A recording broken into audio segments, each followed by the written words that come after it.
आप देख रहे हैं त्रिशूल टाइम्स। मैं त्रिशूल टाइम्स से श्रवण शर्मा। देवरिया जिले के लार ब्लॉक अंतर्गत लार पिंडी मार्ग जो 50 गांवों को जोड़ता है, जो सड़क तकरीबन 10 वर्षों से बिल्कुल बदतर हालत में थी। इतनी टूट चुकी थी कि लोग 100 मीटर भी ठीक से नहीं चल पाते थे। उनको यह समझ में नहीं आता था कि किस गाड़ी का कौन सा चक्का किधर से हम बचाएं। बहुत दिक्कतों का सामना करना पड़ता था, जिससे क्षेत्र के लोग काफी नाराज थे। क्षेत्र के लोगों में इस तरीके की स्थिति थी कि वह यहाँ के नेताओं पे नाराज थे, यहाँ के अधिकारियों पे नाराज थे। उनसे कुछ भी पूछने पर वह हमेशा उल्टी सीधी ही बातें करते थे। कहीं भी उनका जो है जवाब सही नहीं मिल पाता था। इसी क्रम में प्रयास उनका भी रहा, प्रयास ही नहीं बल्कि इस क्षेत्र के लोगों का एक तरह से बहुत ही बड़ा सहयोग भी रहा, जिससे नेताओं ने इस बात को संज्ञान में लिया, अधिकारियों ने संज्ञान में लिया और संज्ञान में लेने के बाद यह सड़क राज्य से उठ करके केंद्र तक गई। यह सड़क विगत वर्षों में यह सड़क जो है राज्य सरकार की थी, जो अब केंद्र सरकार के अधीन चली गई और केंद्र सरकार के अधीन जाने के बाद यह सड़क वहां से पास हुआ। पास होने के बाद इस सड़क में पहले आज से तकरीबन 4 महीना पहले 100 मीटर का ट्रायल किया गया, जो एक नई तकनीकी आज हम अपने देश में एक नई तकनीकी का इजाद हुआ है सड़क बनाने के लिए, जिसमें इसमें गिट्टी नहीं पड़ेगा, वो मोटी वाली गिट्टी जो पहले पड़ती थी वो नहीं पड़ेगा। मिट्टी को ही सड़क को तोड़ करके और सीमेंट डालकर, केमिकल डालकर, मशीनों द्वारा रोलिंग कर करके इसको जो है हार्ड बनाया जा रहा है। हार्ड बनाया गया। 100 मीटर की का ट्रायल किया गया। 100 मीटर ट्रायल पास होने के बाद तकरीबन 1-1.5 महीने के बाद पास हुआ। पास होने के बाद इस पूरी सड़क में काम लगा। पूरी सड़क में काम लगने के बाद लोगों में यह उत्सुकता जगी कि लग रहा है कि मेरे क्षेत्र का सड़क अब बन जाएगा, और उनके अंदर एक सुकून भरा, उनके अंदर एक सुकून देखने को मिला। उसके बाद ये सड़क में काम लगा। सड़क में काम लगने के बाद काम जो है यह तेजी से होना शुरू हुआ, और तेजी से होने में मशीनों से जो है इसकी तोड़ाई हुई। सड़क की तोड़ने के बाद जो है इसका चौड़ीकरण हुआ। चौड़ीकरण के बाद जो है इसमें वो सीमेंट और केमिकल डाल करके इसको पूरी तरह से रोलिंग किया गया। रोलिंग करने के बाद यह सड़क इतनी बराबर हो गई कि लोगों को अब ऐसा लगने लगा कि हम जो है ये सड़क पे नहीं बल्कि किसी फर्श पे चल रहे हैं, और उनका स्पीड काफी बढ़ गया।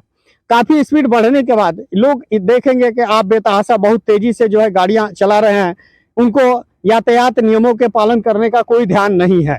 क्योंकि उनको ऐसा लग रहा है कि अभी इस पे पिच नहीं पड़ा है तो हमें यातायात नियम का पालन नहीं करना चाहिए। लेकिन सुरक्षा के लिए उन सबको यह जरूरी है कि यातायात नियमों का पालन करें, अपना स्पीड कम करें, अन्यथा जो है हादसाएं होती रहेंगी। अभी पिछले दिनों कई हादसाएं इस पे हो चुकी हैं। अभी सड़क महज बने हुए 10 दिन भी नहीं हुए कि 5-6 घटनाएं हो गई हैं, जिसमें बहुत लोगों को चोटें आई हैं।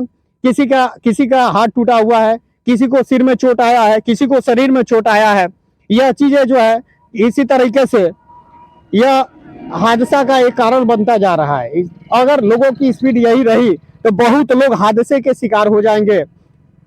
इसको लोगों को जो है संज्ञान में लेना चाहिए। यहाँ तक कि कुछ इस पे एक बोर्ड भी लगना चाहिए लोगों को जागरूक करने के लिए कि कृपया वो धीरे चलें, तेज ना चलें, नहीं तो जो है वो लोग जो लोग स्पीड चल रहे हैं वो तो घायल होंगे ही, जो लोग स्पीड नहीं चल रहे हैं उनके साथ भी दुर्घटनाएं हो जाएंगी। इसी के साथ आइए इस क्षेत्र के कुछ लोगों से हम यह जानने का प्रयास करते हैं कि इस सड़क के बारे में उनका अपना विचार क्या है।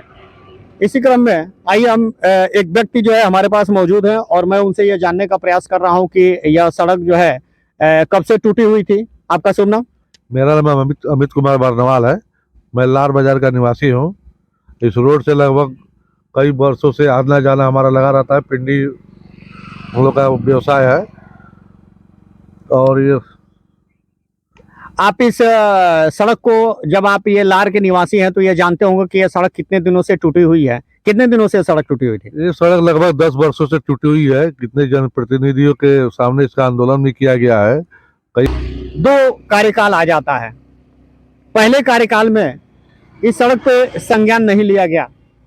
अब जो भी या तो पैसों की दिक्कत होगी सरकार के पास, अन्यथा जो है नेताओं में कमी होगी इस क्षेत्र के नेताओं में, कि इतनी दिक्कतों का सामना करना पड़ा। हमारे पूर्व विधायक इसी क्षेत्र के रहने वाले थे, जो प्रत्येक दिन इसी रास्ते से आते और जाते थे।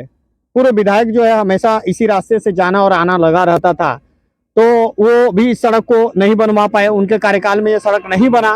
प्रस्ताव उन्होंने कई बार दिया, लेकिन शायद प्रस्ताव फेल हो गया। प्रस्ताव में जो है यह सड़क नहीं पास हुआ और उस समय यह नहीं बना। तो वो इसकी देन यह रही कि संभवतः हो सकता है कि कहीं ना कहीं जो है उनको इसमें हारने का और सरकार को टिकट न देने का मुख्य कारण ये भी होगा। और इस क्षेत्र की जनता जो है उनसे नाराज चल रही थी। और उनकी इस बारे में आप क्या बताएंगे कि जो पूर्व विधायक थे, जिन्होंने जो है इस सड़क का प्रस्ताव दिया था, उनके समय में नहीं बना, इस पे आपकी क्या राय है? इसके पूर्व विधायक माननीय काली प्रसाद जी थे। यह इस समय जो है यह खुशखबरी का माहौल है कि 10 वर्षों बाद आप जान सकते हैं कि इंतजार करने के बाद कोई भी चीज अगर 10 वर्षों बाद जो है उस पे कार्य लगता है, बन के तैयार होता है, तो लोगों में किस तरह से खुशखबरी का माहौल होगा। लेकिन इसके साथ लोगों में यह जागरूकता भी होनी चाहिए कि इस सड़क पर कृपया वो इतना तेज न चलें कि अपना भी जान जोखिम में डालें और अन्य लोगों का भी जान जोखिम में डालें। वे लोग भी यहाँ से इस रोड से बड़ी गाड़ियां भी गुजरती हैं, छोटी गाड़ियां भी गुजरती हैं, 4 व्हीलर भी जाते हैं, 2 व्हीलर भी जाते हैं, ट्रकों का आवागमन भी रहता है और उसके साथ पैदल भी लोग चलते हैं। इसी सड़क पे लोग सुबह के समय, मॉर्निंग के समय में टहलने भी निकलते हैं, स्कूलों के बस भी जाते हैं। कृपया इसको ध्यान में रख करके और इस सड़क पे चलने का प्रयास करें। अभी सभी इस क्षेत्र के जनता यह देख सकती है कि यह सड़क पे अभी पिच का कार्य नहीं हुआ है। पिच के कार्य में ऐसा होता है कि गाड़ियां जो है चिपक के चलती हैं। ये नीचे से जो है जो मिट्टी खोद करके और लेबलिंग की गई है, ऊपर से पीली मिट्टी आ गई है, जो काफी पीली मिट्टी जो है पानी पड़ने के